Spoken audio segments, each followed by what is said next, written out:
జై శ్రీరామ్ అందరికీ నమస్కారం వెల్కమ్ టు న్యూస్ అఖండ నేను మీ కస్తూరి శ్రీధర్ మిత్రులారా మన దేశంలో ఉన్నటువంటి దేశ వ్యతిరేక శక్తులకు హిందూ వ్యతిరేక శక్తులకు ఇది కాలం కాదు మన దేశంలో జాతివాద భావజాలం అనేది పెరుగుతుంది అదే విధంగా హిందువుల్లో ఐకమత్యం అనేది పెరుగుతుంది అందరూ కూడా కలిసిమెలిసి ముందుకైతే నడవడానికి సిద్ధమైనారు ఇప్పుడు ఇదంతా చూసినటువంటి హిందూ వ్యతిరేక శక్తులు దేశ వ్యతిరేక శక్తులు ఏ మాత్రం కూడా ఓర్చుకోలేక కడుపు మంట తట్టుకోలేక ఇష్ట ప్రకారం నోటుకొచ్చింది వాగుతారు అదే విధంగా ఎవరా అభినవ శూర్పణఖ ఎవరు తెలుసు కదా అభినవ శూర్పణఖ అంటే మమతా బెనర్జీ ఈవిడి గారు నోటికి వచ్చినట్టు ఏమిలే విషంగా ఒక్కుతుంది అట్లే పాంగద గక్కినట్టు ఒక పక్కన బంగ్లాదేశ్లో ఈ మత పిశాచాలు మన హిందువులను కూరలు తగినట్టు నరికి చంపుతా ఉంటే ఈ దరిద్రపు కొట్టు మమతా బెనర్జీ మాత్రం ఆ విషయం పైన పొర్రపాటును కూడా నోరెత్తల ఎప్పుడైనా చూశారు మీరు విన్నారా లేదే పైపెచ్చి ఏంటంటే బంగ్లాదేశ్లో హిందువులపైన దాడులు జరగడం లేదని అవంతా కూడా ఫేక్ న్యూస్లని అటువంటి వార్తలను ఎవరైనా షేర్ చేసినా పోస్ట్ చేసినా అరెస్ట్ చేయిస్తారని చెప్పేసి సిగ్గు లజ్జ మానం ఆత్మాభిమానం ఒక్క రవ్వన్నా లేకుండా ఆదేశాలు జారీ చేసింది అసలు ఆడదేనా అసలు ఈవిడ గారు ఒకసారి ఆలోచించండి ఇక ఈమె ముఖ్యమంత్రిగా ఉన్న సమయంలో కొంతమంది మక్కా యాత్రకు విన్నారు ఆ టైంలో ఏంటంటే సరే ఆడ ప్రమాదవశాత్తు కొంతమంది ముస్లింలు చనిపోయినారు ఏ తొక్కిసలాట జరిగింది సరే కొన్ని ఇన్సిడెంట్లు జరిగినాయిలే చనిపోతే ఆ విషయం పైన కనీసం ఏమన్నా నోరు కూడా మెదపలాయా అర్థమైందా కానీ 2 వారాల క్రితం మహాకుంభమేళాలో జరిగినటువంటి తొక్కిసలాటలో 30 మంది మరణిస్తే ఆ విషయం పైన 2 వారాల తర్వాత ఈ మమతా బెనర్జీ స్పందించింది ఈ తొక్కిసలాట ఘటన పైన ఈ అభినవ శూర్పణఖ అయినటువంటి ఈ మమతా బెనర్జీ మాట్లాడతా బెనర్జీ అనడం తప్పులే ఇంకేమన్నా తోక తగిలియాలి ఒకటి ఈవిడ గారు మాట్లాడతా మహాకుంభమేళ నిజంగా 144 సంవత్సరాలకు ఒకసారి వచ్చే కుంభమేళా కాదు అదంతా కూడా పచ్చి ఆపద్దము సరే అయితే ఏందంట నీ బాధ ఏంది ఇప్పుడు నీ బాధ ఏందంటాలే అది మహాకుంభమేళా కాదు అది మృత్యు కుంభమేళా అంట అది మృత్యు కుంభమేళానా ఇటా టోళనో అది ముందు రోజుల్లో ఏది రాజుల కాలంలో ఎవరైనా దేశద్రోహ వ్యాఖ్యలు చేస్తే ఏనుగులు తెసి తొక్కిచ్చా ఉన్నారంట ఆ మరి ఈ తొక్కిచ్చే బాగుంటుంది అసలు ప్రయాగ్రాజ్లోని త్రివేణి సంగమంలో బురద ఎక్కువగా ఉండాలి అక్కడ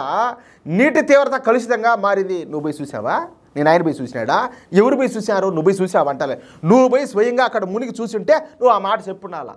మరి నువ్వు పోయినావా అంటాలే అక్కడ ఉన్నటువంటి నీళ్లు స్నానాలు చేయడానికి వీలు లేకుండా ఉన్నాయి అంటూ ఈ మమతా బెనర్జీ హిందువులను ఉద్దేశించి దారుణమైన నీచమైన వ్యాఖ్యలు చేసింది ఎంత దారుణం రా స్వామి ఎంత దారుణం ఇదంతా కూడా దీంతో తీవ్ర ఆగ్రహం వ్యక్తం చేసినటువంటి యోగి ఆదిత్యనాథ్ గారు మాట్లాడతా అమ్మా అభినవ శూర్పణఖ అయినటువంటి మమతా బెనర్జీ మీరు నోటికి వచ్చినట్టు ఏదేదో మాట్లాడతారు హిందువుల గురించి హిందువుల నమ్మకాల గురించి హిందువుల మనోభావాల గురించి హిందువుల ఆచార వ్యవహారాల గురించి మాట్లాడేటప్పుడు కాస్త నోరు అదుపులో పెట్టుకొని మాట్లాడండి లేదంటే పరిణామాలు తీవ్రంగా ఉంటాయని చెప్పేసి హెచ్చరికలు జారీ చేశారు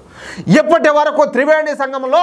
56 కోట్ల మంది స్నానాలు ఆచరించారు మీరు మాట్లాడినటువంటి మాటలు ఆ 56 కోట్ల మంది భక్తులను కించపరిచినట్టే ఉన్నాయి అని చెప్పినారు అవునా కాదా 56 కోట్ల మంది మాటలుగా సార్ ఈ దేశంలో ఈ ప్రపంచంలో ఎంతమంది అయితే హిందువులు ఉన్నారో అందరినీ కించపరిచేట్టే ఆవిడ గారు మాట్లాడిన మాట మహాకుంభమేళాను అగౌరవపరిచే విధంగా మాట్లాడినా అవహేళన చేసినా ఎంత మాత్రం కూడా సహించేది లేదు కాలం మారింది